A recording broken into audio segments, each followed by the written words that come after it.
கல்யாணத்தில் கட்டுற புது தாலி சரடு இருக்குது பாருங்கள்.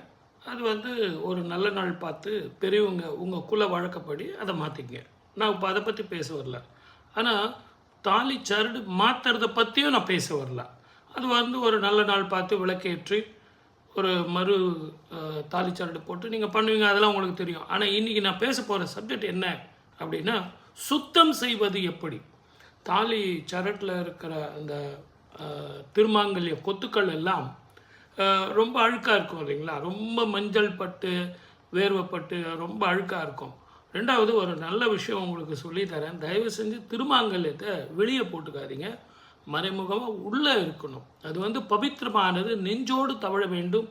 கணவனது இதயமும் உங்கள் இதயமும் ஒன்றோடு ஒன்று, அவனது அன்பும் உங்களது அன்பும் கலக்க வேண்டும் அப்படிங்கிறதுக்காக குருவினது அம்சமான தங்கத்தினுடைய மஞ்சள் நிற உலோகமான தங்கத்தில் அந்த அன்பை பூட்டி உங்களுக்கு அவர் செலுத்துகிறார். அதனால தான் மஞ்சள் கலந்து ஆன்டி இன்ஃபெக்ஷன் இதெல்லாம் நீங்கள் கேள்விப்பட்டிருப்பீங்க. ஆனால் இது ஒரு மாதம் 2 மாதம் ஆன உடனே அதில் அழுக்கு சேரும் இல்லைங்களா. அதை கழட்டாமல் நம்ம எப்படி அழுக்கு இது பண்ணுறது அப்படின்னா, முதல்ல அந்த கொத்தான தங்க இதெல்லாம் இருக்குது இல்லைங்களா, அதை முதல்ல ஒரு நல்ல டம்ளரில் பால் ஊற்றி அந்த பாலில் கொஞ்சம் நேரம் நல்லா குலுக்கி எடுத்துருங்க.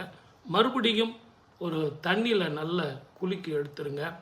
அதுக்கப்புறம் உங்களுக்கு முடிஞ்ச வரைக்கும் கையிலேயே சோப்பு போட்டு நல்லா சுத்தமாக கழுவிட்டு நல்ல பஞ்சு போன்ற ஒரு துணி எடுத்து நல்லா தொடச்சிங்க. ரொம்ப போட்டு அழுத்தி இழுக்காதீங்க. ஏன்னு கேட்டிங்கன்னா அதில் உள்ள காப்பர் அந்த காதுகள்லாம் தேஞ்சு போயிடும்.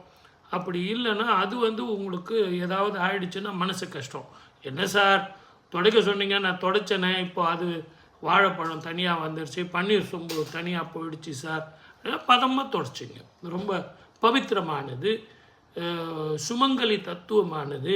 உங்கள் சுவாமி ரூமில் நின்றுக்கிட்டே செய்யாதீங்க.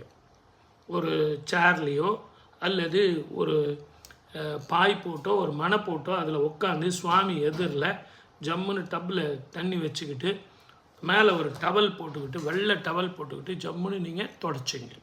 நல்லா அழுத்தி அந்த ஈரம்லாம் போகிற அளவுக்கு நல்லா தொடச்சிட்டு, அதுக்கப்புறம் உங்களுக்கு முடியும் அப்படின்னா சுவாமிக்கு நெய்வேத்தியத்துக்கு முந்திரி பருப்பு திராட்சை இதெல்லாம் வச்சு சுவாமிக்கு விளக்கு ஏற்றி சுவாமியை கையெடுத்து கும்பிட்டு புது மஞ்சள் தடவி அந்த கயிறுக்கு சுவாமியை கும்பிட்டுட்டு இந்த மாதிரி சுத்தமாக வச்சுக்கிட்டிங்கன்னா நீங்களும் ஆரோக்கியமாக இருக்கலாம், உங்கள் குடும்பமே ஆரோக்கியமாக இருக்கும்.